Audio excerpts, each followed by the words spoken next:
Today's episode is brought to you by Organifi. Organifi is an organic superfood supplement line that makes quality, trusted nutrition convenient and accessible. Their most popular product, green juice, solves the problem of juicing greens on the go. Just add water, drink, and let your body soak up the benefits. Visit Organifi.com, that's Organifi.com, to learn more about an exciting offer for you, our podcast listeners. Today's show is also brought to you by Health IQ.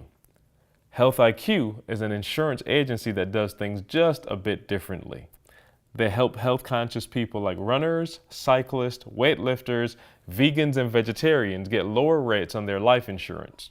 To see if you qualify, get your free quote today at healthiq.com/success or mention the promo code SUCCESS when you talk to a Health IQ agent. And now let's jump into today's show. I wake up every single day. I am who I say I am. And I get what I get because I live in beast mode. Stop being gazelles. You're not average. You're not even good. You were born to be great. What's going on, world? Welcome to another edition of the Secret to Success podcast. I'm your host, CJ, joined as always by the Bayesian sensation, Mr. Carl Phillips. What is happening? What up? And Douglas Thomas, wherever What it do, baby? What it do? Wherever in the world he is, he has joined us. And it's just the three amigos. Like, man, it's been a while since just the three of us were on here. We've been cruising, so. But we back from the cruise, man. We are back on solid ground. And, man, we had a blast, man. Shout out to everybody who was on the cruise. Just an amazing experience. You guys heard it live on the podcast. The energy was phenomenal. The people, everything was just beautiful. The islands were great. But next time we would be going straight to solid ground. All right. So Jamaica. Solid ground. Jamaica, 2019, Jamaica. Phenomenal Life Jamaica 2019. We're going to bypass the boat and just go straight to the island and go to an all-inclusive resort, man. And it's going to be amazing. I already know. Montego Bay. Yeah, I'm excited about it. So, of course, we'll let you guys know how to sign up for that. Those of you who missed the cruise and, you know, want to come join us in Jamaica, feel free.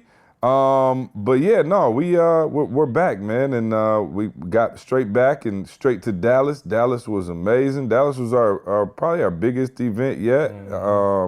Just in terms of our take controls, right? The take controls are a little Texas smaller. Is big, baby. Yeah, and they came out, man. Texas showed out, man. Had a great time in Dallas.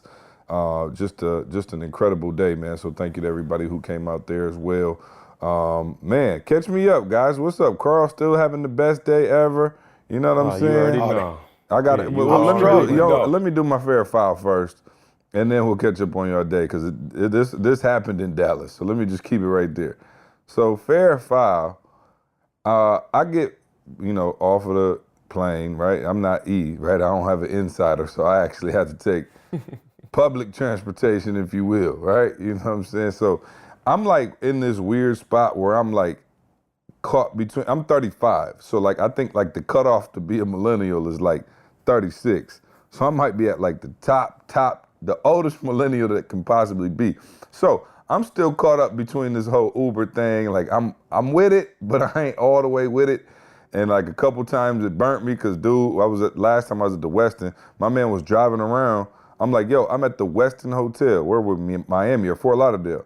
I'm like, yo, I'm at the Westin. My man can't find me. Long story short, he cancels my ride, right? And they charge me $5 because he can't find me. I'm like, yo, first of all, that's crazy. So then I swore off Uber for a little while, right? Just because I'm stubborn. So I'm like, yo, I got out of Dallas. I'm like, man, it's a taxi right here. I'm going to take the taxi. So I get in the taxi, right? And I'm sitting in the taxi. I'm a little nervous because dude is like, okay, where you going? I'm like, downtown. He was like, okay, where is that? I was like, ooh, okay, this is gonna be different. He's like, can you give me the address? So I give him the address and he puts it in his phone, but he didn't look confident. So I'm in the back and I'm looking, I'm like, okay, hold up. So we start driving and my man pulls over. You know how like when you're leaving at the airport, it's kind of like a freeway and you're trying to look for like the signs to where you about to go next. My man pulls over on the median, just right in the middle. His car's flying by us on both sides. My man pulls over and he's like, can you give me that address again? I was like, uh-oh. I was like, all right. So I gave him the address to the Omni, downtown Dallas. I'm like, yo, it's downtown Dallas. He was like, oh, okay, cool. So he's sitting up there about 5 minutes as I keep giving it to him, and he keeps repeating it wrong. I'm like, 577 Lamar Street. So he was like, 4. I'm like, bruh, I just said 5. Like, so now I'm like, okay. So logically, what would y'all do in that situation? There's something wrong with his phone. So what would y'all do? I'm jumping out, bro, because my man is trying to run up the bill on me. Okay, Carl jumping out. E jumping out. Carl, what would you do? So my first thing is, let me give you my phone, doggone it. Like, here Yeah, goes my phone. Let's Okay, use so that. I went a similar route, Carl. I was like, look, no big deal. I got an iPhone. Granted, it's not a 10, but it should get us there. Let me put in Google Maps. I'll Google Map it. I'll just tell you which exits to hit, right? So, mind you, it's only like a 20-some minute ride to downtown. So I'm like, all right, cool. So it starts off, I'm saying, all right, cool, go here. Everything seems to be fine, but then we get on the highway. Now, unbeknownst to me, it's like 82 different highways you got to take to get to downtown from the Dallas airport. Like, it ain't just like a straight shot, of course. So we riding. So I tell my man, I'm like, oh, okay, in a mile, your exit is on the right. My man hears right and just goes, whoom. I'm talking about we almost run off the road. Another car behind us honking. Bah, bah, bah, bah, bah, bah. I'm like, yo. I'm like, my man, he yelling at me. You said right. I said, bruh. I said in a mile, we're going to take the exit on the right. So I'm like, okay, no problem. Whatever, we lived. The entire time I'm trying to give my man direction, every time he hears a direction, he doesn't look. I'm talking about no blinker, no nothing. I'm telling him like, okay, on your left, boom, my man is over. And I'm like literally in the back about to die. This is not a joke. Like, I'm not playing. So I'm like, yo, okay, you bugging. I'm like, bruh, slow down. You know what I'm saying? Get it. So finally I'm like, all right, cool. Here come your exit on the right. Oh, so now I got to watch the traffic behind me because I can't tell him the direction until it's clear. So now I'm literally driving in the back seat. So I'm like, all right, it's like a video game, right? So I'm like, all right, bruh, get over on the right. It's about to get off right here. Cool. So we get off and it's like a split. So I say, right here, my man, exit right here, right here, right here, right here. Boom, he stays on the freeway, and you know how that go. You stay on the freeway, it reroutes you. You got another 10 minutes onto the trip. So now we got to get off the freeway, circle around, come back. Now he's not even sure how to circle around and get back on the freeway. So I got to give him directions. We get off the freeway, like hit a U-turn, go back to the freeway. We go back, he misses it again. Now, mind you, here go another 10 minutes onto the trip. So finally, after all of this, we end up like a mile from the hotel. We still can't find the hotel. I was about to get out and walk, but I seen that we didn't have to get on the highway. So I was like, look, my man, I think we could hit it, just drive straight down the street, right? So we drive all the way down the street. Finally, we get to the Omni. We pull up at the Omni, and I'm like, okay, now my bill is like $400. At least $400. You know what I'm saying? $400. You feel me? So now what would you do if your bill is $400? It should have been about I'm giving $40. my man $25 and we out. Right. So I get out the car, and you know me, I'm pretty even keeled. Like, I'm not about to jump on my man, you know what I'm saying? Whatever. So I walk around, I get my bag out the back, I go to my man, he's got his handy little phone out with the square on the top, and I was like, my man, I think you should probably take a little something off the trip, you know, since your phone wasn't working, and you know, you missed all them turns, you missed all them exits, bro. I was joyriding. It took us like an hour and a half to get here. I'm thinking maybe you could take a couple dollars off the hookup. My man looks dead at me. No smile, no nothing, and said, it's not my fault your GPS is broken. Wow. Dog, I start crying. Yo, it was so funny. My man, I was like, what? He was like, it's not my fault your GPS is broken. $85. I was like, what? My man was like, 85. And he like started getting angry. I was like, I just gave him the credit card and was like, here, bro, like I'm here. I'm not about to let you ruin my whole Dallas trip. So I paid my man. But my man at the end of all of that had the nerve to say, it ain't my fault. your GPS is broken. So fair That's why I foul. stopped doing cab. I don't do cabs no more for that. Bruh, reason. I've not gotten in the cab in the last year where they didn't miss an exit. Bro, I'm like, yo, Or- I'm just tripping. I'm like, yo, you drive you a need a different cab profession, in the bruh. city for a living. I'm like, unless this, it had to be like day one, bro. It had to I was be gonna like, ask you that, yeah, if it was my man's first trip or something. but no, I had to report my man, and not because I'm not even on that. You know, that ain't my thing. But I just like let the cab company know, like somebody about to die, FYI. You know what I'm saying? Like I'm trying to help somebody. Like no, it was dangerous, y'all. Like No, my I'm heart just was tripping beating on out the my extra. chest. I'm tripping on why they always miss an exit. I'm like, Right. bruh. Oh, and you know, this in the is big like a city, when you hustle. miss an exit, it's like a that's- half-hour oh, detour. man. You know what I'm It's saying? a hustle, bruh. I'm like, yo, y'all need to go get a job that you feel comfortable with the salary because you're trying to take advantage of me. You know what I'm saying? Every single cab I've gotten into in the last year, because I fool with Uber just because it's one solid price. Yeah, It don't I go agree, up but like sometimes, that. like I said, I don't like that whole they can't find you, and then I got to look at the map, and then I'm frustrated because they look like they right there, and all of a sudden they bend to right on the little map, and you see them. That's like a jump from 2 minutes to 10 25 minutes. away. I get that get me hot too. You know what I'm saying? I'm gonna just have to start doing the black car like E. When you pull up and they got your name on the sign, That's and you it. get shuffled And you into think the I'm back. being bougie. Hey, everybody, I just don't want to listen, charge. man, Hey, here it listen. is. You got charged Everybody ain't got that $85. kind of. You should have been a black car anyway. The way our I'm just bank saying, you should account have been set in the up. black car anyway. You know what I'm saying, Carl? The way my bank account set up, I got a savings and a checking. You know what I'm I'm saying? just saying, Carl, with all of this fair of five, he just should do black car. That way when we had to talk about it. You know Oh, what I'm saying? I have do to do have black these car when I'm with conversations. you. Right. I'm saying you should Hey, just Black do it all Car, the if y'all time now. listening, we want y'all to sponsor the podcast if y'all listening, so we can get that Please. service. No, I'm talking about ridiculous. And so, yeah, but you know, like the convenience, like as soon as I walked out, I had my bag, everything. You know, you just want to get to the hotel. You had a couple hour flight. You're like, man, I just want to hurry up and get to the hotel.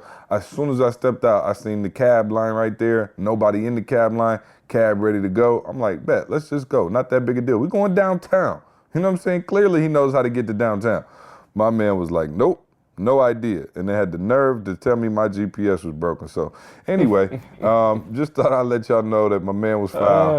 And the cab company, whoever y'all is, I pray for y'all insurance policy. All right, real quick, Carl. Well, hold on. I don't know, Carl. I don't know if this is fair or foul.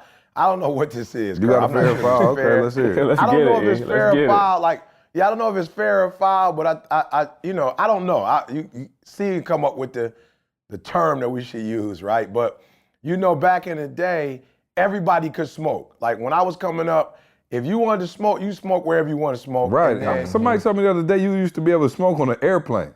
I was like, anywhere you my want to God. smoke, bro. That's crazy. Yeah, anywhere you want to smoke, you grown, right? So somebody came out with this law that if you're a smoker, there are designated spots for smoking. I love it. I think it's a great idea. Why? Because I don't smoke. And so they said secondhand smoke is worse, right? So I got another, and all my people that follow me, y'all know I'm never on edge, but I'm on, and forgive me because y'all going to be like, E bougie now. But I think there needs to be another designation, right? So I'm out with my wife, right? And we're at the Grand Lux, which we don't, get to do often. So we're at the Grand Lux, right? And we're QT. See, I'm all about that life. I'm like in retirement zone. Like I'm trying not to, do the things I used to do. I know I'm probably still doing it, but, I try my hardest not to do it. So, we having a dinner, and Didi uses the term. She was like, oh, we're having, intimate times. That's the term she used, right? So that way she don't got to get on the podcast and say I'm lying, right? So we eating, we having a great time. It seems like she's enjoying herself. And all of a sudden, a family comes next to us with about 9 family members. Another 9, looked like about 4 or 5 of them was like kids. And one of them was not an infant. I think she might have been 11 months old, right? Great family. You could tell, they were great family, having a great time. But for whatever reason, the baby didn't want to sit down. And so the baby started screaming and hollering and mess up my intimate. You know what I'm saying? I finally got an intimate time. My girl finally like, yo, this is, my girl finally like, yo, you sitting down talking to me. I'm looking in her, eyes as much as I possibly can. You know what I'm saying? We enjoying ourselves, small talk. She says intimate time, like this is great. And then all of a sudden I'm like, wow, is it fair to say, and the restaurants now has a designated, so smokers on one side and people with infants on another side. You know what I'm saying? I'm like, I don't know if that's wrong, but I'm like, bruh, like, I'm not mad at y'all. Like, y'all should be able to come out and enjoy a dinner with y'all family. But when it gets to the point where you're secondhand screaming, you know what I'm saying? Like, secondhand screaming is killing me. I'm talking about it's killing That's the me, title bro. of the podcast right there, Carl. Yes, Don't take that screaming. The title of the podcast. I got you. Secondhand screaming. It's secondhand screaming, bro. I'm telling you. So I don't know how policies start. I'm just a bill sitting on Capitol Hill, and I want to be a law one day. Like, we need to just sit down and just say, let's get a designated Are you spot. gonna be out here picketing?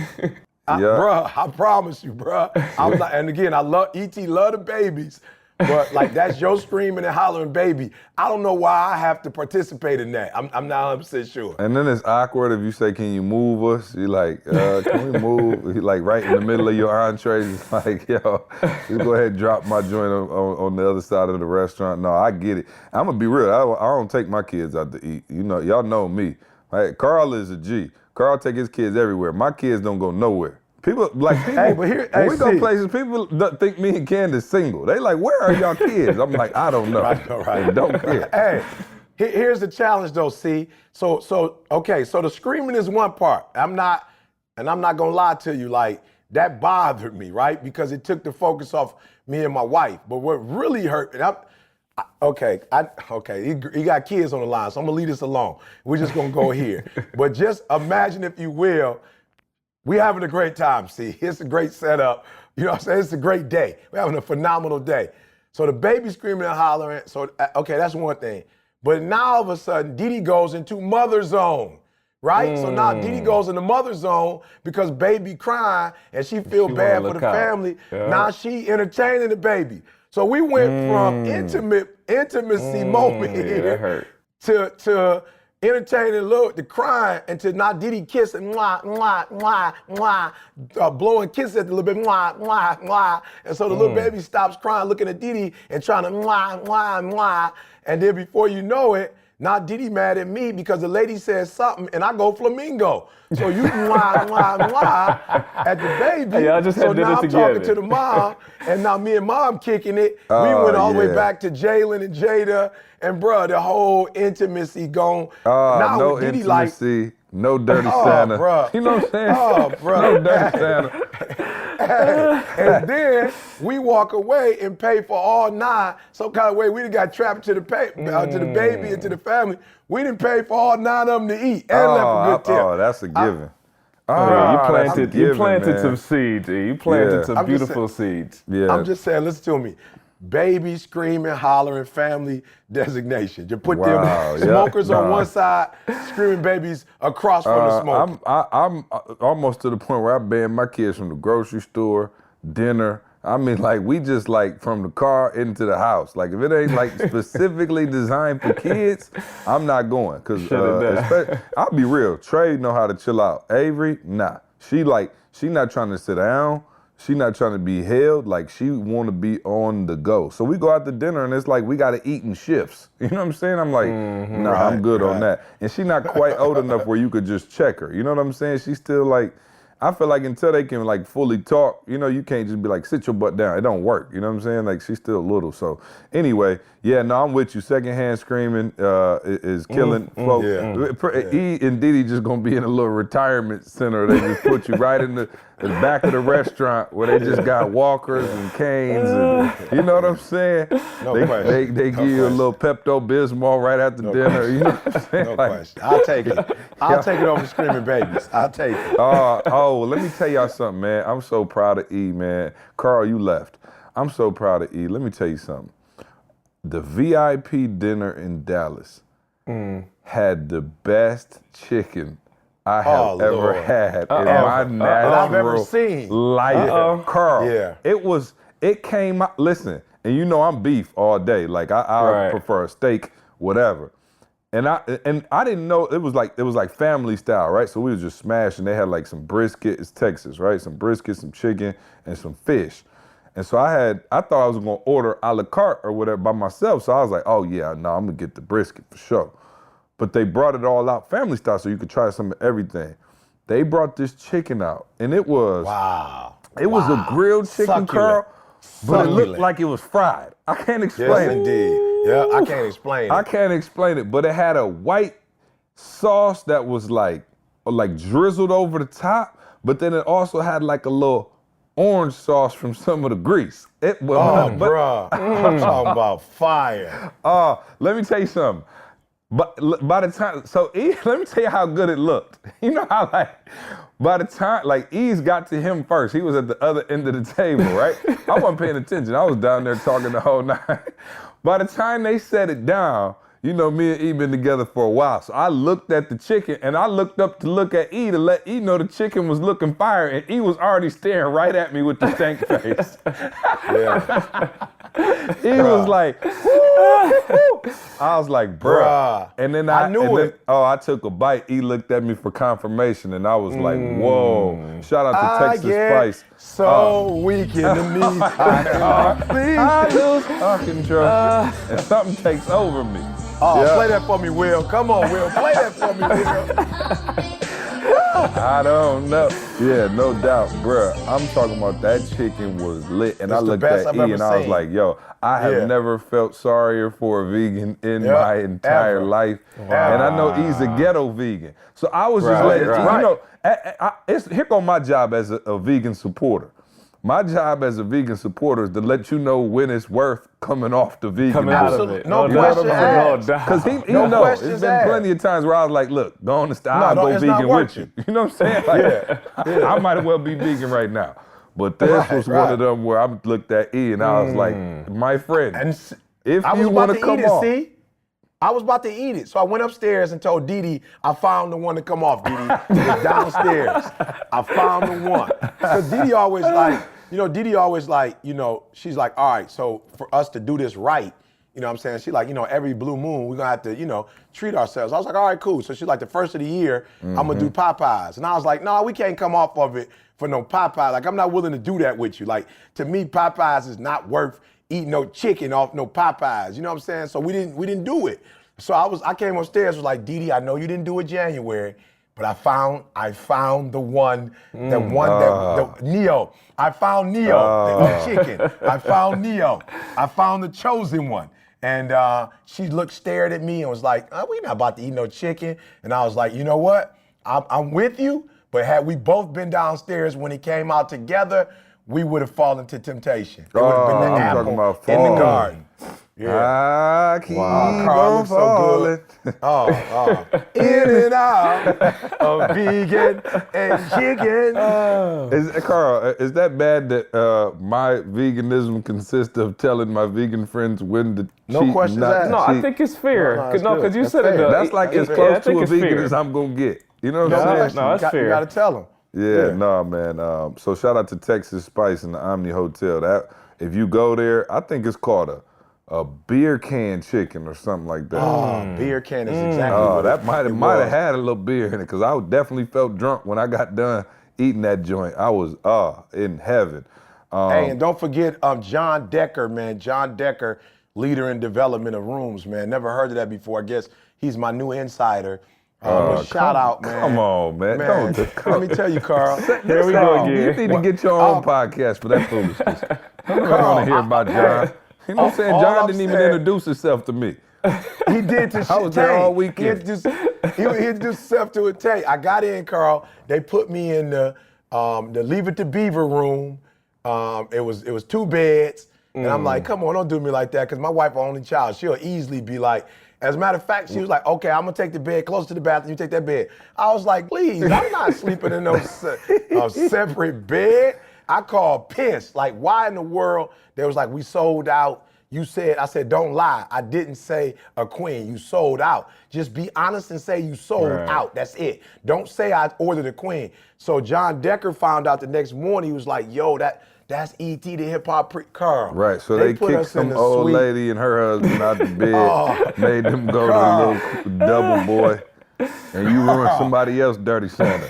Hey, let me tell you something. Carl. This is the first suite Didi and I ever had where the entire wall from the living room all the way to the bathroom is glass. You just looking at the city. I've never been in a room like this before. Didi was like, come in and look at the bathroom. I was like, for what? She's like, no, you got to see it. I was like, Didi, I've been in a million rooms. No, come and see it. That sucker, she says she don't want to go home. She does not want to go to our Lansing bathroom and in comparison to this. So yeah, man, shout out to John. He put us up, man, and you know how it is. See, cut the room more than half. So shout out to my boy John, man. Every time I'm coming to the Let me say this to John. John, I just so happened my flight came in a little early, and I had to sit in the sports bar for 4.5 hours waiting on my room. You know what I'm saying? So you didn't tell him who you were. I did. Turns out they had no records of my sweetness. You know what I'm saying? I'm like, yeah, I told them at the front desk, yeah, I was supposed to have an insider. They was like, what's your name? I was like, CJ. They was like, yeah, no insider here by that name. I was like, oh, okay, cool. You know what I'm saying? I figured it was worth a shot. Because I still don't know, like, how do they Google you or, you know what I'm saying? I'm not sure. Yeah, well, hey. Anyway, do y'all think we should actually start the podcast and talk about anything substantive, or should we just continue to clown? Just keep it going. Okay, you know, we got negative feedback today. I don't care what y'all say, we got to do it. Let me tell you something. I love. I'm concerned and I'm also encouraged at the same time. I'm encouraged by the fact that you guys listen so intently to the podcast. I really am. But I'm concerned about the fact that like 100 people came up to me in Dallas and said, how come you ain't did that negative feedback yet? Why do y'all want to see us suffer? 3 or 4 people, yeah. So bad. Like, why do y'all want to see us suffer? Y'all know most of them about me. He got a couple, Carl got a couple, but you know they about me. You want to just see me suffer. And so today you'll finally get your pound of flesh, all right? We're going to read the negative comments today. So we start with them, or you want to go deep and then come back to that? You want to start with them? Oh, we can start with them. I guess we on the road now. I don't have to do them. Let me pull them out now. I don't have to do them. Oh, boy. Cue to Taylor Swift. Let's go. All right. Man, these people, man, it's just wrong. All right. It's just, hey, it is what it is. For those of you who don't know what we're talking about, you're new to the podcast. Listen, man, we get a ton of supporters who write in and tell us how much the podcast is helping them, helping their marriage, helping them financially, helping them go to the next level as entrepreneurs, whatever it is, right? And all of that is great. We love it. You guys are awesome. But we figured from an entertainment standpoint, all right, it'd be better for us to read the negative comments for your pleasure and entertainment at our suffering. And so we do appreciate everybody who writes in all the positive stuff. It's just not fun to read that, right? You guys hear that and it's like, okay, cool. You're in your car, you're about to fall asleep as I'm reading the comments about how great E.T. is.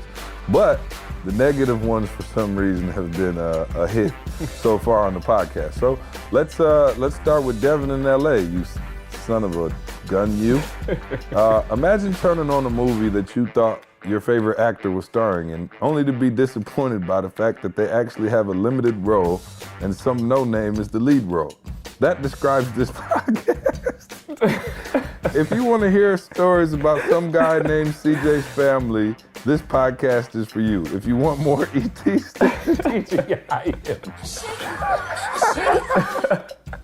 That's downright terrible. Man, okay. Hey, I'm jotting down the names of the cities. Next time we come to LA, Devin, we're looking for you. Ricky in Miami said horrible. Actually, horrible is a compliment for this podcast. Should rename the podcast from Secrets to Success to Secrets to a Slow Death. I turned on one episode and literally heard E.T. say, I'm not against the cow getting shot. Hey, we knew that one was going to come back to bite us. We knew that one was coming. Man, I'll pass. What is Carter in Rhode Island said, what is this? I turned on this podcast expecting to hear E.T. and all I got was some jack named CJ acting like he knows everything. Just not what I expected, sorry. Let's see. They're coming for you today, see? Oh, they are. I got a bunch of them. Nelson in Toronto said, You know how you don't actually need a pancreas? I mean, it's there, but you could live without it. That's kind of how I feel about Carl on this podcast. He's there, but nobody knows what he does or if he's actually needed. A pancreas? Who says that? Let me see. Well, hey, he was appealing to my biology side. Yeah, That's what it was. maybe. Okay. That's all I got right now. Kinda deep. All right. Kind of deep, Carl. That's yeah, that's it, guys. So, I had one So more, they but shouldn't I have to can't hear find nothing it. else for another 6 months. Yeah. They should be good for another 6 months.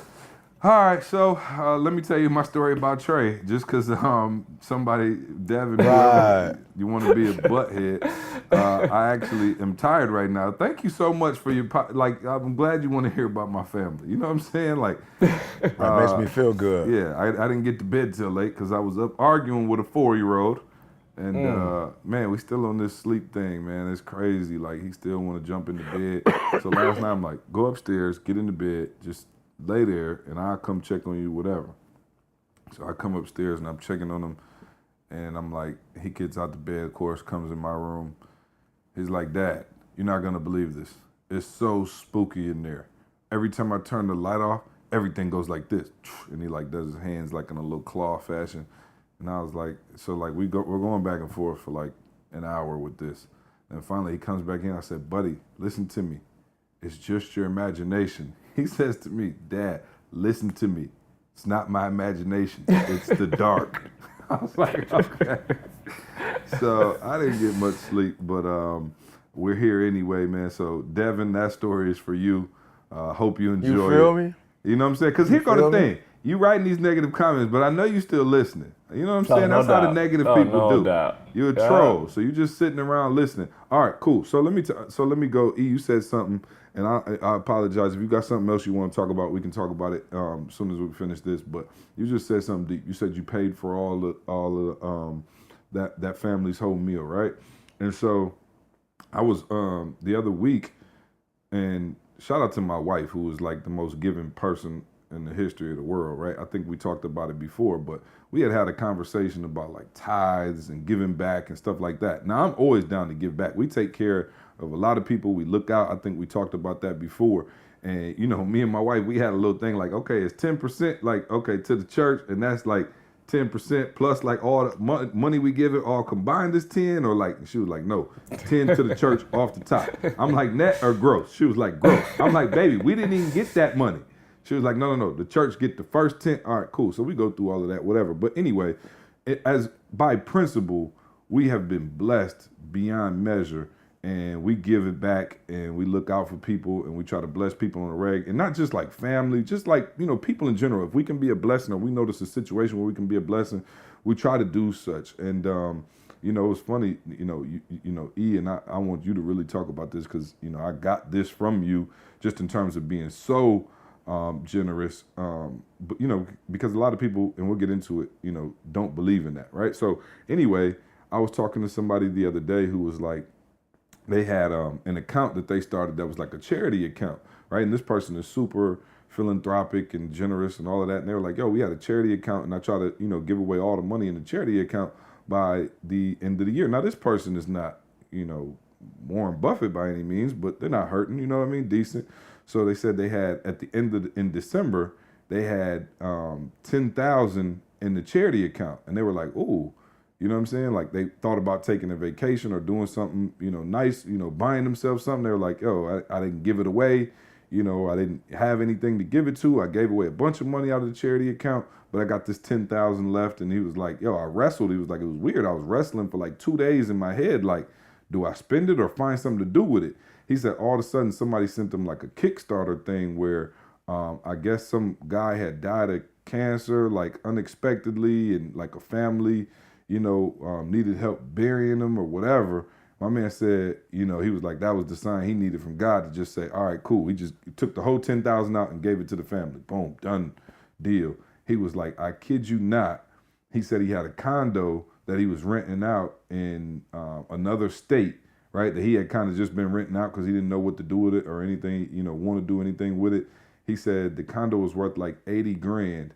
He said somebody called him like 3 days after he gave the $10,000 out and offered him $140,000 for the condo. And he out of nowhere, he was like, bro, it wasn't on the market, nothing. Somebody just called me up and was like, I'll give you $140. He was like, bro, I made $60,000 off the condo just like that. And he was like, I was sitting there wrestling, and he was like, yo, I didn't even know why I was having this inner debate about like, should I be, saving this money, or should I use this money for my own? Or it was like, it was in the charity account. He was like, I just had given so much that I was like, man, let me just go ahead and keep this $10,000.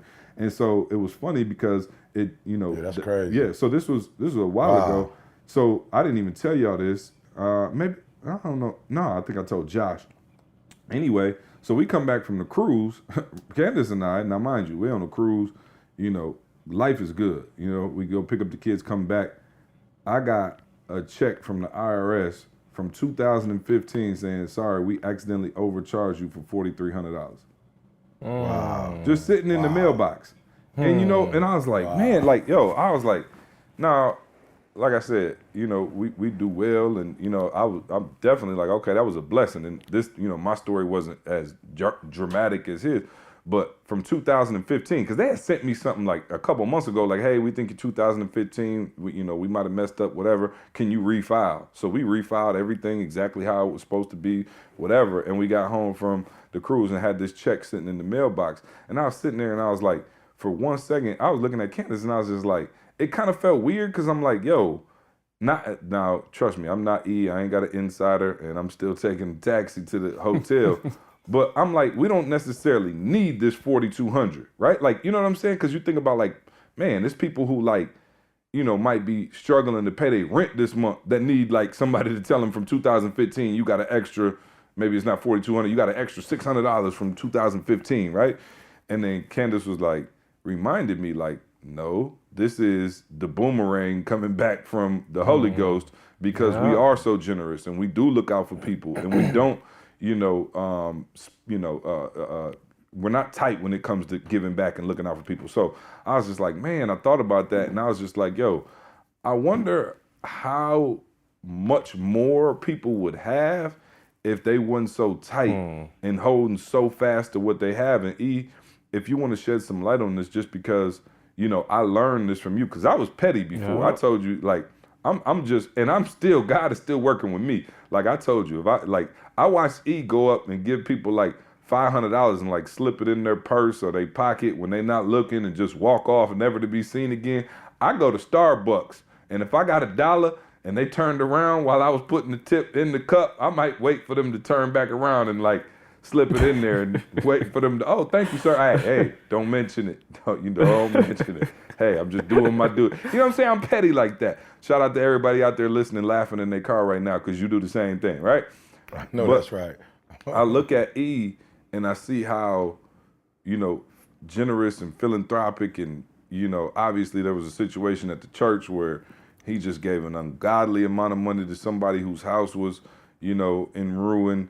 And, E, can you just, I think more people need to hear this. And maybe this, I don't know if this is a whole topic for today or if it's something that we could really dig into or if y'all feeling me on that. But it just hit me the other day when that check came and I was just like, yo, people in this world, we're so like, we're conditioned to like hold on tight and like, get everything on your own and not give it out. And I guess I'm like, man, is it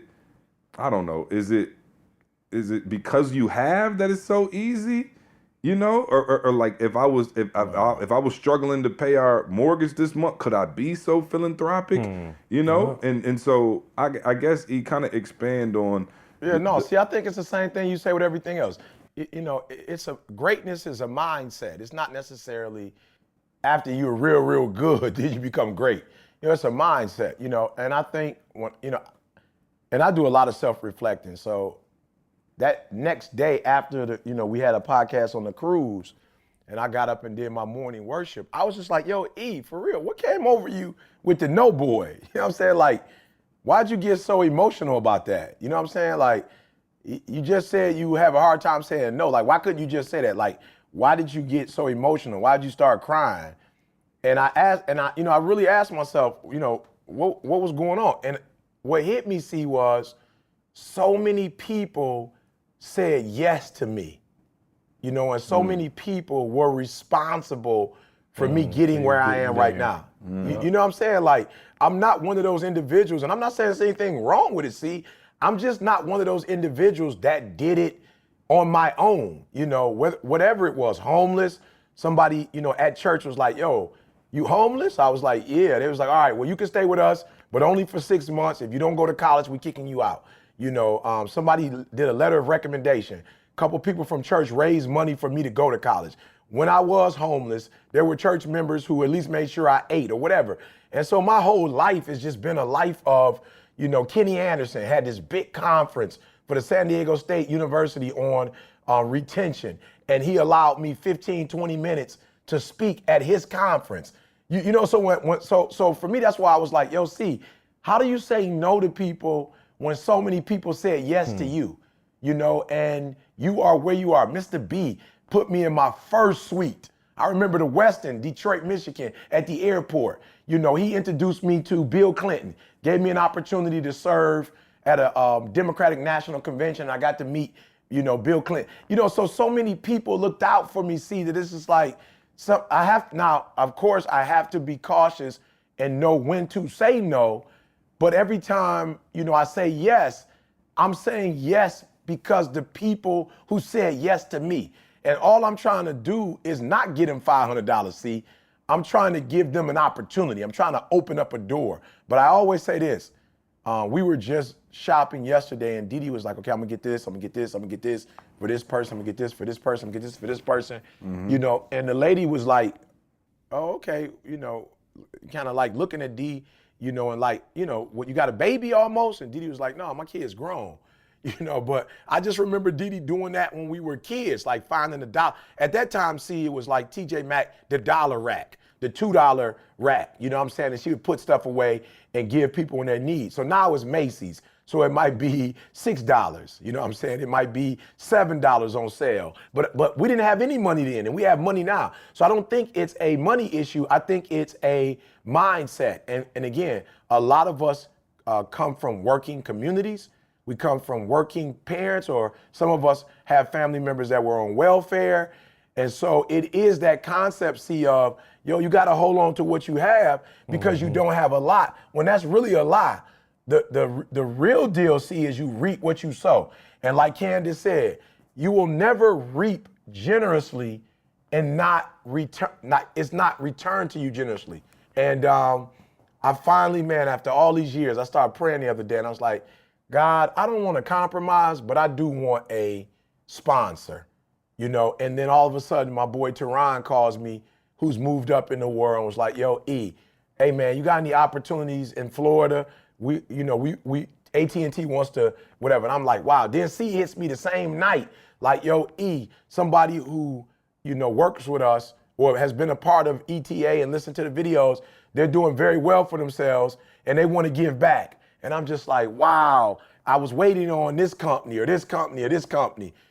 But it's fitting, Carl, that the person that wants to give to me is a person who's made millions of dollars, he feels, off of being inspired by our stuff. So I'm just like, wow, it's going to come back to you. And I just want to encourage somebody, because it may not come back in 2 years or it may not come back in 3 years. But I promise you, on everything I love, when I got this hotel, man, and I'm like, yo, looking outside, like from all angles, and my man was like, this how much it costs, but we're going to cut it 60%. I just was like, yo, see, that might be that time that I paid for somebody's meal. Now, it might not come back as a meal, but it's coming back as almost $345 savings times 7 days. You know what I'm saying? So, yeah, see, it's just a mindset. And this is how you break it to me. You get around other givers. You get in an environment where other people are giving. That's good. So one, to take the fear away, because like if you're running with them, you're going to see that, yeah, they give, but you're going to see that they get back way more than they give. And then the other thing is you're going to see how they go about doing it. It's going to, as C say, demystify it. It's going to take away that fear from it. I'm going to just say this, E, so don't lose where you're going, but I'm going to say this. I'm through. Yesterday, Tamisha, I don't even know see how you picked this topic, But yesterday, Tavisha just hit me like, yo, I'm going shopping. It wasn't like hey, let's go. It was like, I'm going shopping. I'm like, okay, like, what's up? I ain't say nothing. So she just left. She came back a couple hours later and she said to me, oh, ain't nobody, baby, not getting a gift this year. I got gifts for her. She just listed down the whole list. She got gifts for every single person's, like, got a baby this year. Even the ones that's coming at the church, she got gifts for. And I'm sitting there like, whoa. Like, I remember the transition of, like, for real, we ain't got nothing. Like, I want to give. I promise you, I want to give, but I ain't got nothing to give you. But what he just said, like, yo, being around somebody that's giving, like Didi is, when I tell y'all, Didi, y'all hear he talk about Didi shopping all the time, but Didi shopping all the time to give to people. It ain't like, probably 10% of that is for herself. You know what I'm saying? Like, I'm talking about, she don't, and see, you can say it to her, like, see, your kids, see, she giving your kids gifts, like, I'm sure, like, every couple of weeks, something coming. She doing the same thing for my kids. Yeah, so I'm and saying, I want to shout out, I'd be remiss too if I didn't shout out Chuck and Moni Arrington, who also another set of this givers. in me, you know, at a younger age. Like, we've been with y'all for a long time, obviously since, I think I was like close to Jalen's age, you know what I'm saying, when I met E. And so, like, a lot of that, you know, and like I said, my folks always, you know, have been, you know, very generous people. And it's crazy because, you know, you try to sit there and think, like, it's all relative. Like, I remember back in the day, like, the tithing thing was always, like, weird to me. Like, I was like, okay, cool. Like, I don't have a lot. Like, I should be getting tithed. Somebody should be, like, breaking me off with like, I'm broke. And so, like, it's crazy. So the mindset, right? So this is just how your mind works. So I remember, and this is just me being fully transparent, I remember being young and being like, yo, okay, I only made like 2,000, you know, I might only took home like 1,300. Now I got to give you a couple hundred out of that. I'm already short. I'm like, yo, this is too much. When I blow up and I start making some real money, that's when I do 10%. But then you start making real money, and now you like, whoa, we writing a $5,000 check. Where, like, you know what I'm saying? Like, it, even though it's still the same 10%, you know. And I'm just using 10%. Forgive me if you're not Christian or whatever. I'm not even on that. We're just on, can you be philanthropic? Can you give back? Like, whatever your 10% is, or, you know, above and beyond. Because I told you, my wife was like, no, tithe is 10%. Offering is a whole separate. I'm like, it's tithes and offering. I'm like, oh, okay, wow. You know, we might as well just give it all away and just go live in a shelter somewhere. Just, you know what I'm saying? Like, while we at it, you know what I'm saying? Just like Miracle on 34th Street. So anyway, but, you know, it is, I think, you know, one of those things where when you don't have it, it's easy to be like, you know, I don't have anything to give. So E, when you guys were, you know, back when you and Didi used to have to walk 80 miles to the grocery store to get pork and beans, like, walk us through how you were giving back then. You know what I'm saying? Like, how did you give back then when y'all was on food stamps? Yeah, you know what I'm saying? That's deep. Yeah, that's deep, bro. Bro, that's deep. Listen to me, for real. That's deep, because this is where it's a mindset kicks in.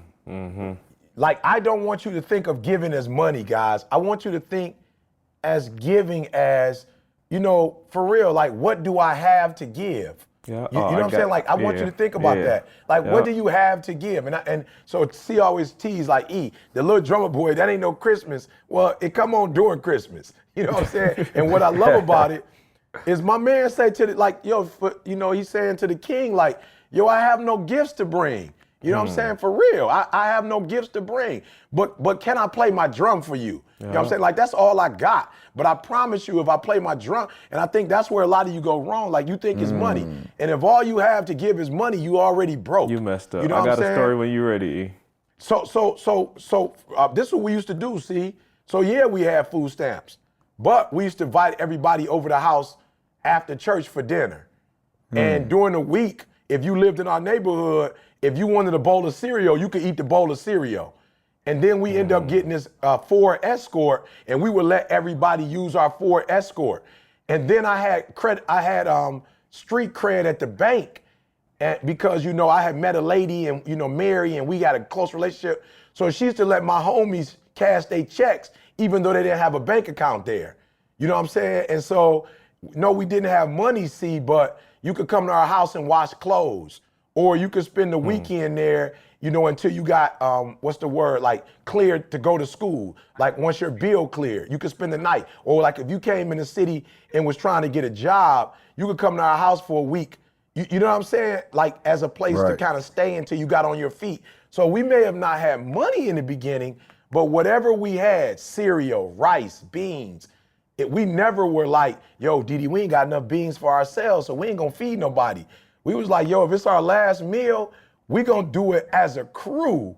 And all of us, Lee Lambs, Lee's sister, Rachel, all of us used to come together and take our little bit seed and bring it together. And man, we used to have a blast. And here's the deal. I never went without. Like I never blessed nobody and we went without. And here's the bigger kicker. If we ever needed anything, if I make a phone call right now, man, D Green would be like, yo, E, I remember you cashed a check. I remember them Captain Crunch. And he's not gonna give me Captain Crunch blessings back. He gonna give me what he got now. You know what I'm saying? And say, yo, I'm giving you what I got now. Inflation, because you gave me that's right, because you gave me what you had then. So yeah, it don't gotta be money, y'all. Yeah, no, I was gonna say real quick. See, like, and I'll tell you a story. You talked about Moni and Chuck. I did and again, what I did the video editing. So I did Moni's dad passed, and I did a video for the family to show at the funeral. And I'm talking about I'm like, Moni, you can't pay me. Like, y'all too good to me. Like, you can't pay me. I'm not accepting nothing from you. Long story short, bro, I went to school this is when I'm at State, in grad school, and I'm talking about that's the brokest you ever been in life in grad school. I ain't got no money. I ain't got nothing. I can't pay for school. I don't know how I'm gonna pay for school the next semester. I promise y'all, I ain't mean to put your business out, Moni, but I got to school that next semester and my next semester was paid for. Like point blank. It was a couple months later, because I don't remember the exact time, but it was a couple months later. I'm like, I have no idea how I'm going back to school. This is approaching like August or something now. Right. And I go to school like, hey, what's the bill? And they're like, oh, you ain't got no bill. I'm like, what? How do you mean you ain't got no bill? Like, I gotta pay it. They're like, no, you covered for the semester. I'm like, what? So I'm looking around like, yo, how is this? And it just hit me like, yo, that's Moni. And I called her and she of course she playing like, I don't know what you're talking about. I was like, yeah, Moni, you did that. Yeah. But it was what he just said, like, yo, that's all I had to give. Like somebody dad passed, you know what I'm saying? Like, how can I support? I ain't got no money to give you. Tamisha used to keep their kids like all the time. You know what I'm saying? Like, that's what we had. We had time. We ain't had nothing else to give you, but whatever we had, you got it to us in full. Yeah. No, it's crazy, man. Y'all got me so I'm thinking, and this is back old school, 89, right? Sorry, Devin, here go another story about my family.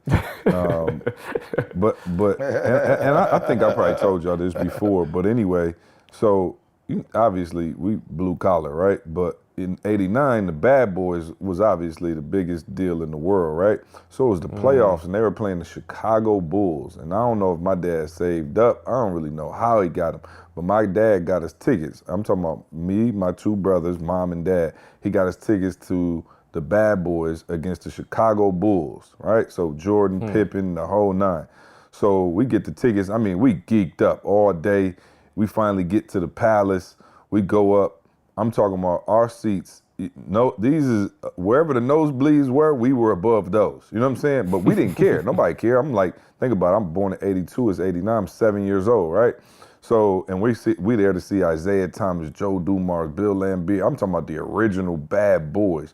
And so we're sitting there and like, we're so high, like behind us is just concrete. Like we are literally in the last row of the whole thing, right? And so my dad, me, my two brothers, and my mom, we sitting there, and dude comes up to my dad out of nowhere.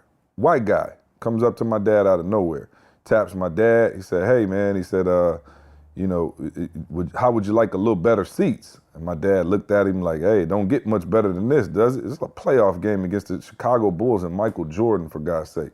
So he says, look, he said, I got 4 tickets. He said, I see you got 5 with you, but your little man, he could probably sit on your lap. So if you guys want these tickets, you can have them. My dad's like, what? My dad's like, man, how much? Like, how much I had to spend on these tickets? He said, I don't want nothing for him. He said, I just want you to have a good time. He said, I had some business partners that were supposed to come. They end up not being able to make it. I don't really feel like staying for the game. Here you go. And my dad's like, where are the tickets? You know what I'm saying? My dad's like, this can't be real, right? So he's like, he points down by the basket and he's like, you see that waitress walking behind the basket right there? And my dad's like, yeah. And he's like, You see those 4 seats right there? And my dad's like, yeah, you talking about second row, right? At the Pistons-Bulls game. And my dad's like, yeah, he's like, those right there. And he's like, my dad's like, yo. So now my dad like, are you serious? He's like, yo, my man's like, yo, just take your family down there, have a good time, see you later. Shakes my dad's hand, walk off, never to be seen again. My dad's like, yo, this can't be real. So he takes my older brother, Nick, he like, yo, let's just go, this is like first quarter. He like, yo, let's just go try it out. Let's sit in the seats for like a second and wait till some security guard come take us up out of here, because this probably ain't real. So long story short, they go down there, sit there to the end of the quarter. Nobody comes. My dad like, hey, I guess it's legit. The rest of us go down, and we sit in the second row watching Michael Jordan. I'm seeing Jordan drip sweat. I could hear him talking to Pippen, like, Joe Dumars, Isaiah Thomas, Bill, like the whole thing. Like, I'm talking about you could hear sneakers squeaking, they falling, saving, trying to save the ball, jumping out into the crowd, landing right next to me, Dennis Rodman, who was my hero at that time, and to be honest with you, it is a memory for my family that will never, ever, ever be forgotten. Like, my dad is listening to this podcast right now, hearing me talk about this with a big smile on his face because of this stranger who, now think about what he had to do now.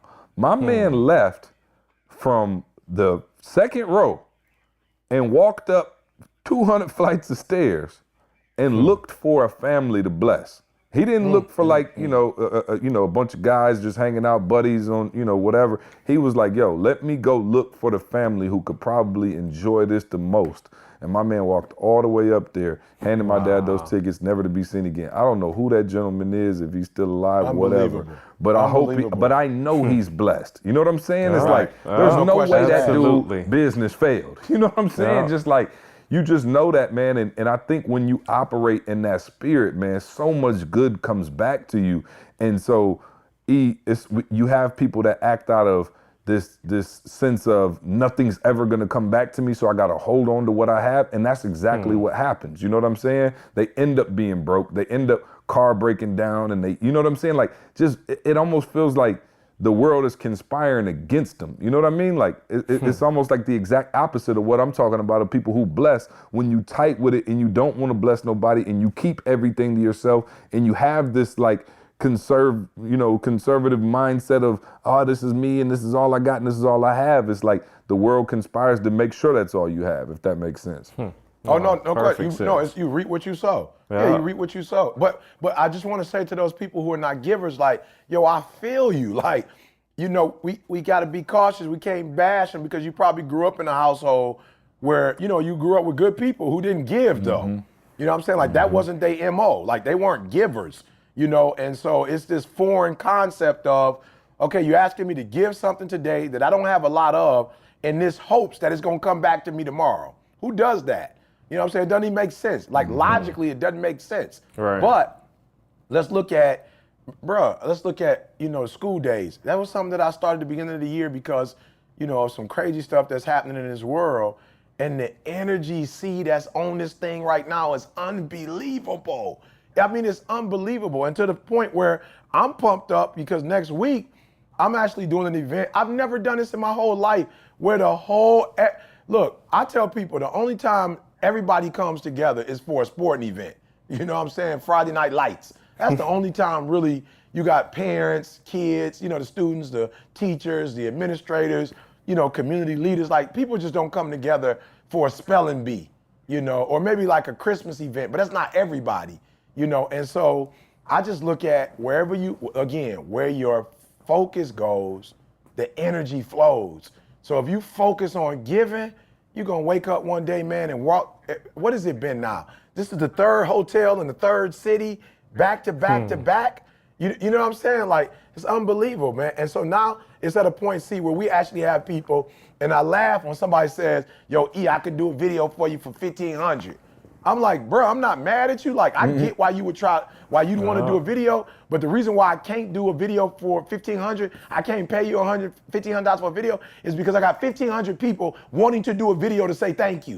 You know what I'm saying? I got 1,500 videographers in the world who said, like, yo, don't charge me nothing. I just want to be able to say thank you. And the only way I can thank you is by, so that's why when somebody called me, E, pay me 10 grand and we could do your website. I'm like, bro, I got people right now who are biting at the bits to say like, yo, I want to be able to say I did the website for ETA. So yeah, man, when you give, it comes back to you. Shout out to Miriam and Micah who just came to Dallas on exactly what he just described. Hey, I love y'all. Y'all helped me out through a lot of stuff. We gonna do the whole event, shoot the video, edit everything. Don't ask us nothing. It's taken care of. I'm like, wow. But I'll add to it. I'll add to it real quick, E. And again, going back to the biology boy, man, if you pay attention to the world, everything is a rhythm. Everything is a rhythm. There's spring for those that got seasons. There's fall. There's winter. There's a cycle to it. You look at tides. You look at the sun. You look at the moon. There's a week. There's a rhythm. Stuff comes. It goes. Understand what I'm saying? It's a rhythm to it. So if you're dancing at the right rhythm and you in tune with stuff, yo, it goes and it comes. You give it and it comes back. There's a rhythm to it. You hold it and that's all you got because you're holding it. You're holding back from being a part of the rhythm. So I'm just saying, you gotta, like I'm saying, pay attention to anything that's going on around you, anything in nature. It's a cycle, it's a rhythm. And if you're not a part of it, I'm telling you, you're stifling your entire, man. And what you just said is, you're stifling generations now, because I'm gonna grow up watching my parents do it, and I'm gonna do the same thing. Like, you stifling generations, y'all. I'm telling you, it's that simple. There are rhythms to life. You could call it God, not God, whatever. It's a rhythm, doggone it. It's 24 hours in a day. It's a rhythm. It's 7 days in a week. It's a rhythm. It's so funny too because we talked about that just in terms of your own, self-fulfillment. It was like, yo, I was telling somebody, I was like, yo, think about it. When you like depressed or going through it and stuff like that, it's only because you probably just thinking about yourself. You know what I'm saying? Like, because it's about you. Like, that's why you in that slump you in, right? You're not feeling good and like all of that, like, because it's about you. I'm like, yo, it's hard to be depressed when you like volunteering at a shelter, like and helping out kids and going up to a school and reading and like, you know what I'm saying? Like, the reason you depressed is because your whole life is about you. It's like, if you got money in the bank, you good. If you don't got money, you bad. If your kids wilding out, you like, it's all about you. And I don't mean like, what's your why in terms of like, oh, my kids or anything like that. It's just like, yo, it's hard to be down when you are looking out for people. You know what I'm saying? And when you're not, and not to be a pleaser. Like, I don't want you to think oh, you run around just like doing it as a pleaser. Like, oh, let me do this for you. Let me do this because you're trying to like get acceptance. But when you actually are looking out for folks, when you actually trying to bless folks, when you're actually using your own presence to be a blessing, then you know you have worth. And that depression and that anxiety that you feel is because you don't see your own worth, because you're only looking at yourself. And so you have to be living outside of yourself and looking out for people, because that's what brings that ultimate happiness. And I think too many people stuck in a rut, not because you're not a good person, but because everything is about you, like literally everything. And so we've been talking kind of financially on this and monetarily, but listen to what Carl and E are saying in terms of using your gifts. Like, if you can draw really well, go down to like a youth prison facility and do like an art class, like volunteer to do an art class. Like, I guarantee you this kind of stuff will get you out of your funk. I can't explain it. I remember when we used to go to Maxie's, and this was a maximum correctional facility for youth. And I used to feel so bad every time we walked in and so good every time we walked out.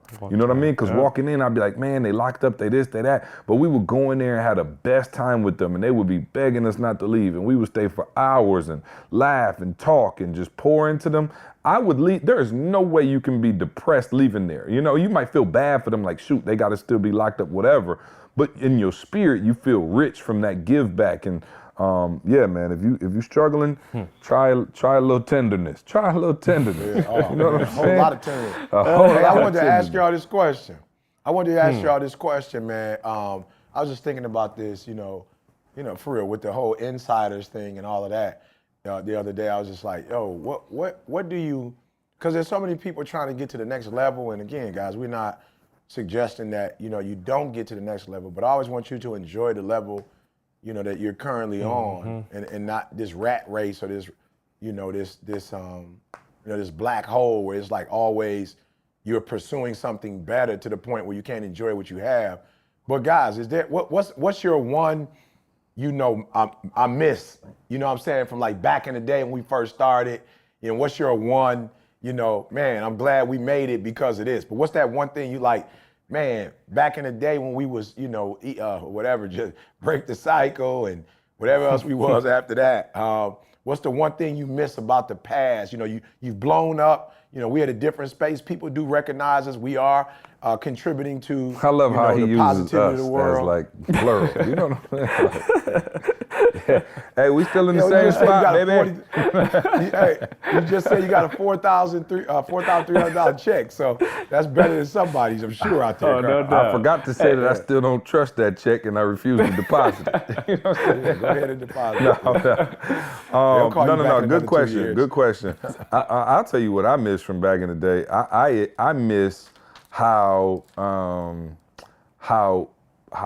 organic it was in the sense that everybody we came in contact with, we could like show love to, you know? Like I really do. Like it's crazy, man. Like, you know, now with where E is like, it's not even possible. Like I remember like every single event, you know, it was only like a couple people there. We take pictures, hang out, talk to people, you know what I'm saying? The whole nine. And now it's like, yo, when we had Stay Ready, it was like, if each tried to take a picture with every single person, we'd be there till like 4 in the morning. You know what I mean? And like, so I miss some of that like original grassroots feel that we had. Like we try our best to keep it. And E take more pictures than anybody on planet Earth and as down to earth as can be. But I do miss that like boutique feel that we used to have, where it was just like, you got to understand something. Somebody, we'll like go to an event and like we doing dinner with like all the people who brought us in, and like it's like only 14 people. It's like we doing dinner, we going to their house, you know what I'm saying? Like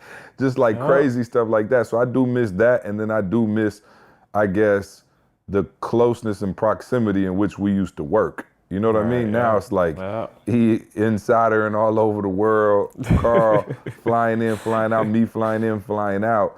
And it's like back in the day, we literally worked back to back, like physically back to back, all day, every day. And so that part of it, I do miss.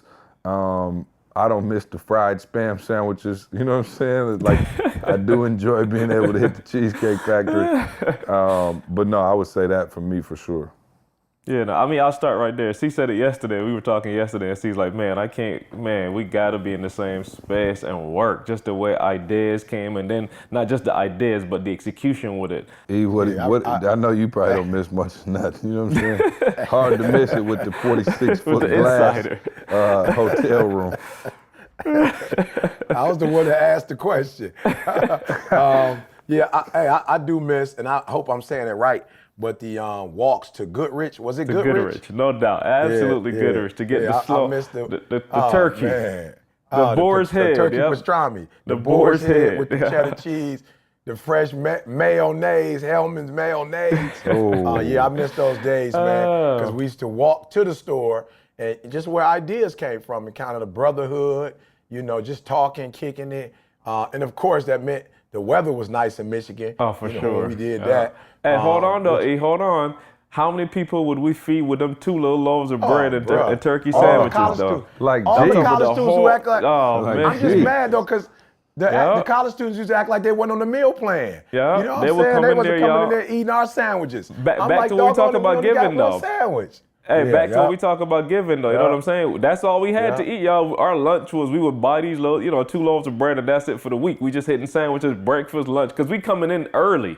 And we leaving up there, Advantage was like, we leaving up there 9:30, 10 o'clock at night. So this was all we was eating. And students would come in there and, I'm talking about red that joint. Bruh. Hey, remember when we used to get a meal ticket? If somebody hooked us up with a meal ticket and we went to Snot Pie, bro, you couldn't tell us. You can't tell. Wait till I get my money, right? You can't tell me nothing, right? Yeah. Bro, we used to go and eat in the caf. We thought we was. I had got like 6 of them boys. I was like Frank Lucas. I was like, I promise you, man. I think what I enjoy most though now is having you know, the That wasn't the type of question. influence. That wasn't the question. It was. You know what I'm saying? That was. No, what do It's you like miss what you- most? He said, "What I I enjoy." told you. He did I throw that told one you. at the end. See, he Yeah, did do yeah, two. yeah. He Yeah, did but do now two. you trying to go. You trying to change the subject. Skip you it. want more to miss. No. I'm just saying I love being able to go to a city and just drop up in a school and not only Oh, do yeah, for sure. the principal let us come, but the students are excited to see us. And then and we're hearing afterwards, they try to get their grades up. You know what I'm saying? Man, I'm hearing so many kids and I'm talking to kids and their parents, because some people you get your number, they call, some people don't, but there are a few that I keep up with the students, man, and just to see that literally just from a conversation or two that they're turning their life around, it's one of the greatest feelings in the world. The other greatest feeling in the world is taking Organifi. I can't explain. You know what I'm saying? You know what I'm saying? The Segway champ is back. Man, this segment is brought to you by... That's why Devin gonna write you another letter. That's why Devin gonna write you another letter. He out in LA, I know he's soft. He ain't ready for this. I'm in the A, baby. This segment is brought to you by Organifi. So here's the deal. To truly thrive in all areas of your life, you cannot ignore the importance of health, all right? I've learned this firsthand. And for many of us, time is our most valuable asset. That's why I love Organifi green juice and organic superfood green juice powder. You just add water and get your greens in time. When you invest in your health, you gain more time because you have more energy, all right, to get focused on the day and get things done. The best thing about Organifi green juice is that it actually tastes good. For all our listeners out there, we have a special deal and you can try it yourself, all right? Use the code SUCCESS at Organifi.com to receive 20% off your order, all right? That's www.Organifi.com. Use the promo code SUCCESS to receive 20% off your order. Shout out to Organifi for being a loyal sponsor, man. And I'm just laughing because I'm at the conferences. Everybody saw me with my Organifi. I made sure I had a couple of them during the conference just to keep me fueled up, keep me going. I seen a ton of people there with their Organifi. People got Organifi. Hey, somebody call Organifi and tell them there's folks there that got stuff I ain't got. They got cups, they had mugs, they had shakers. I'm like, Lord have mercy. I'm like, where'd y'all get all of this? But shout out to them, man. I got everybody trying Organifi. Everybody who comes to my house, I'm like, here, take a packet, go ahead and try it. So check it out, Organifi. You already know. Make sure you use the promo code, all right? If y'all y'all use the promo code, and eventually me and Carl may be able to get an insider, okay? The reason if y'all use the promo code, Carl and I can continue to be generous and get an insider, all right? So, man, thank you guys to everybody out there who's tried it, keeps trying it, keeps using the promo code. We appreciate you, looking out for us. All right, before you go there real quick, let me introduce our sponsor, Health IQ. Health IQ is a life insurance agency that uses science and data to secure lower rates on life insurance for health-conscious people, including runners, cyclists, strength trainers, vegans, and more. Research has shown that runners who persist in running over an average of 5.9 years, they actually have a 29% lower risk of mortality and a 50% lower risk of death from heart disease. So why not benefit from your healthy lifestyle? The great news is that 56% of Health IQ customers save between 4 and 33% on their life insurance, and these savings are exclusive to Health IQ. Health IQ can save our customers up to 33% because physically active people have a 56% lower risk of heart disease, a 20% lower risk of cancer, and a 58% lower risk of diabetes compared to people who are inactive. Like saving money on your car insurance for being a good driver, Health IQ saves you money on your life insurance for living a health-conscious lifestyle. Learn more and get a free quote at healthiq.com/success. To see if you qualify, get your free quote today. Again, it's healthiq.com/success, or you can mention the promo code SUCCESS when you talk to a Health IQ agent. All right, let's jump into Ask ET. Let's do a couple because I got to run. Let's see. All right, here we go. Quincy in Phoenix said, ET, what's the best piece of advice you've received and embraced growing up that as an adult you found out not to be true? Good question. Wow, that's weird. So it's saying, well, you know what? Just growing up in Detroit in general, I think, that whole, like putting your guards up, not trusting people. It's kind of like you start off with not trusting, and then they got to build their trust.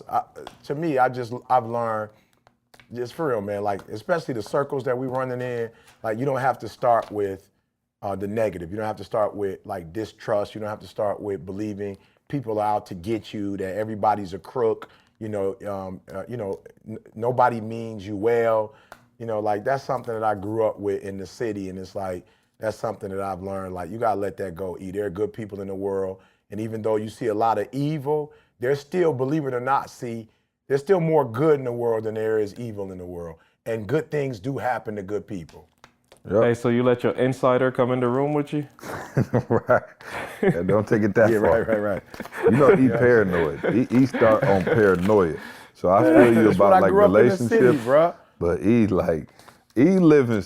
Let me just say this: if the name of your street is Saddlebrook, you do not need to lock your door the second you walk into your house. All right? He come in, I'm like, what in the devil? I'm like, bro, we on Saddlebrook, bro. That's some easy. That's some. I just saw a horse ride by. Like, we good. I know, but that's some city stuff. See, like we learned that at any point somebody could come in. So lock it up. So that way, if the police come, you can say it was locked and they came in. So that's why they didn't make it back out, because the door was locked and they made their way in. Okay, got you.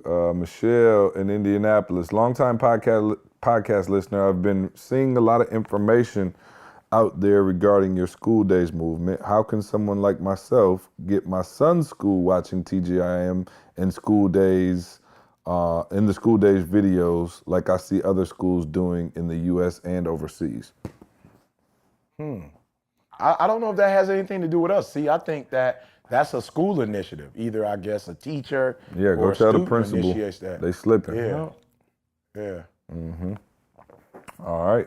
One more. This is an interesting one. Cindy said, "Hey, E.T., love the podcast. Love you guys. She said, I love my boyfriend and we are thinking about getting married. What are your thoughts on living together to save money in order to, I guess, she said to save money, but what are your thoughts on them just shagging up real quick? Save a couple dollars for the wedding. Hey, come on, E, don't give us the pastor answer. I want the ET answer. I want the old ET pastrami sandwich ET sandwich. I'm old school, y'all. I'm old school, y'all. I'm old school. Do not open up your Christmas gifts for Thanksgiving. You know what I'm saying? Don't open up your Christmas gift on Thanksgiving. That's all I'm saying. Don't. What if they promise not the dirty Santa? What if they get separate beds? What if they got separate beds? This is what I tell young people all the time. And trust me, young people, I get it. You know what I'm saying? Like, I'm not stupid. I understand. But I tell people all the time, if you do everything before you get married, what's the fun when you get married? What you gonna have? It ain't no fun. So if you've lived together before you get married, like you already married anyway. Oh no, it's fun. That's where you're wrong, my friend. It's a lot of fun. Before and after.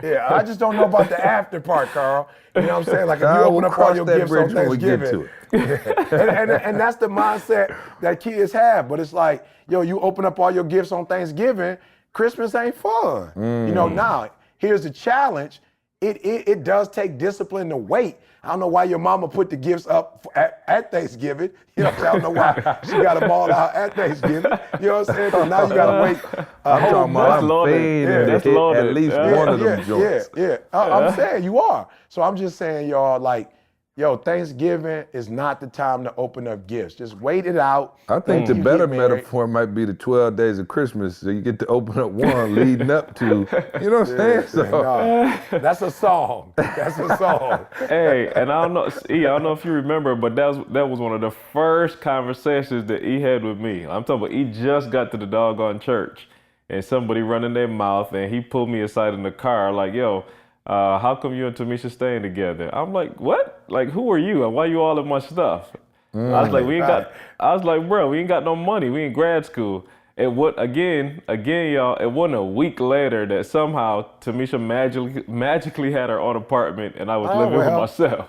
It wasn't a week. See, yeah, but I'm like, listen. The crazy thing is like I feel it, right? You both got $800 rents, and then one person at the other person's spot the entire day, all day, every day. The other place is just sitting there collecting mold and dust, and you still paying for it to make ET happy. So you pissed. You know what I'm saying? You like ET said. And so now you got this good 800 going down the drain. But I guess if it's the difference between, damnation, you know what I'm saying? Whatever. So I feel, yeah. I'm with you, E. I guess. I feel it and I'm though. saying, I feel the struggle.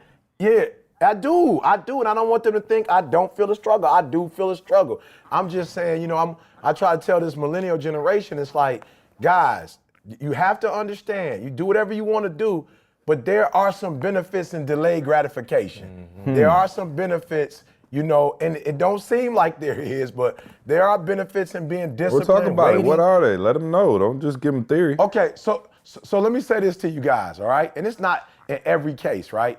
But there are a lot of young men that I say, like, yo, you need to understand that being sexually active is not just about, today.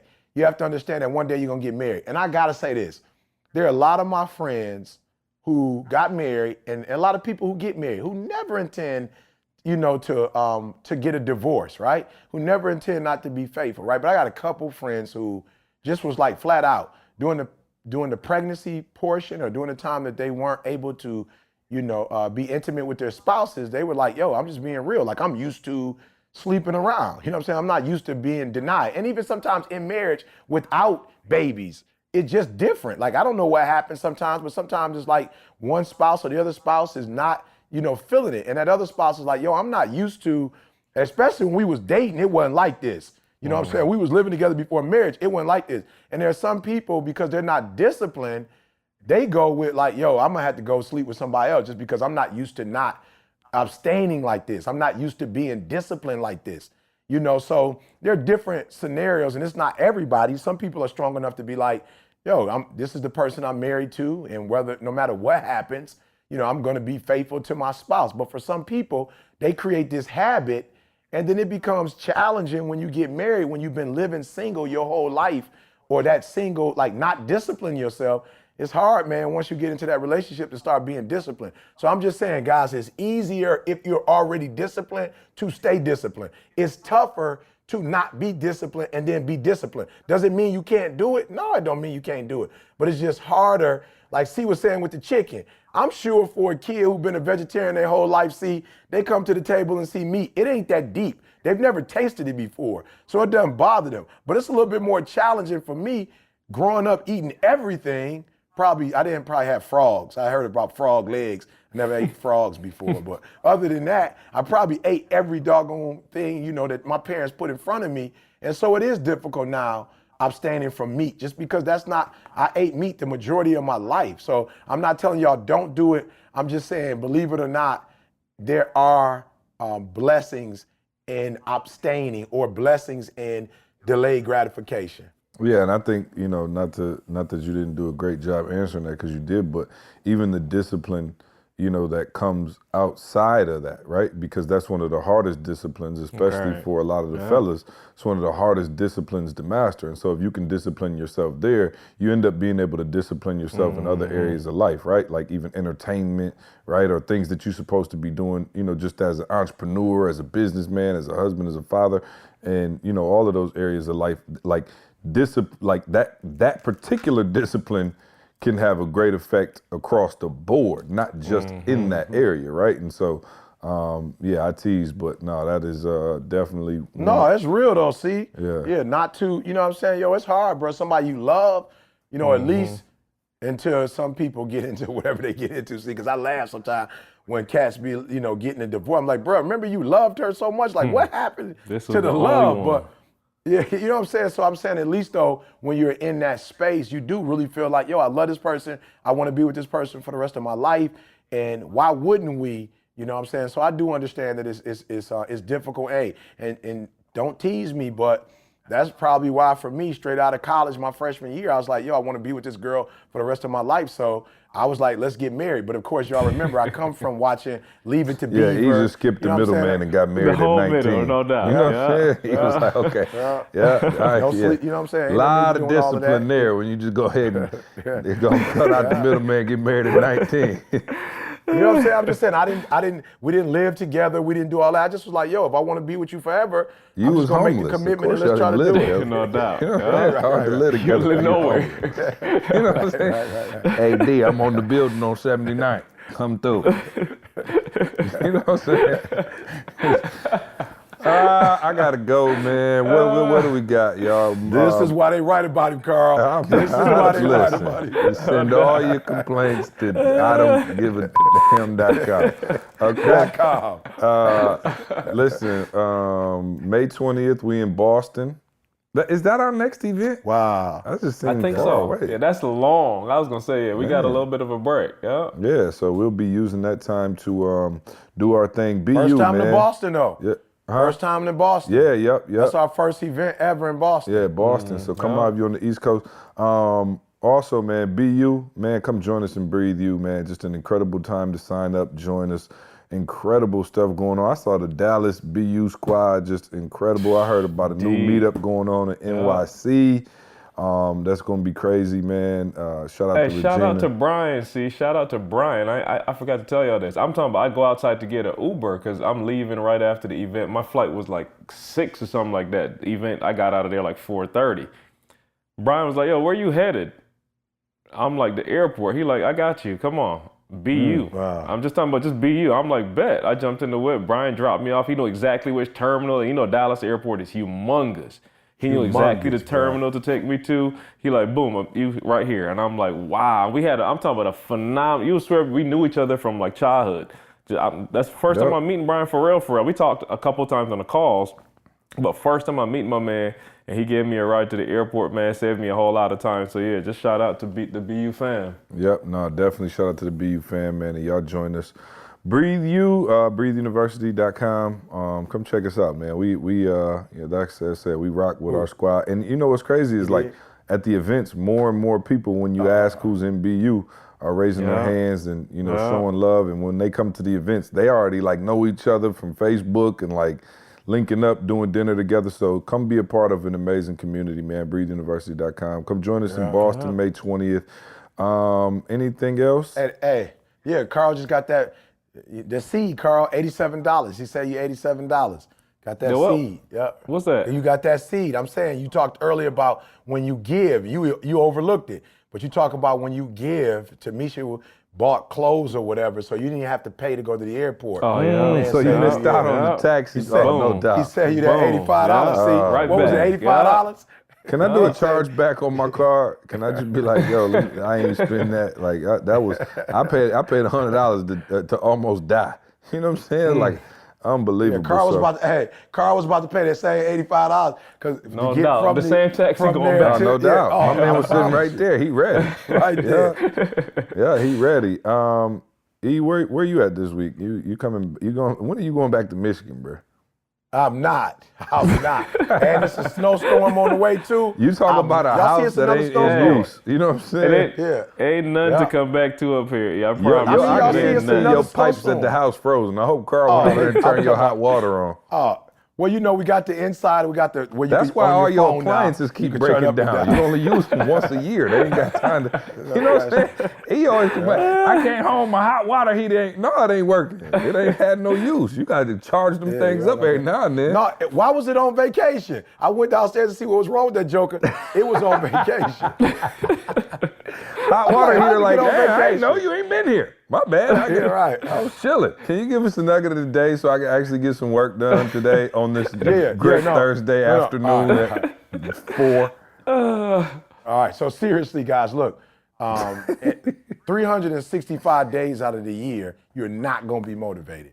Even if you ET, you will not be motivated 365 days, right? Even the best of us, maybe 10, 20 days of the year we might be off.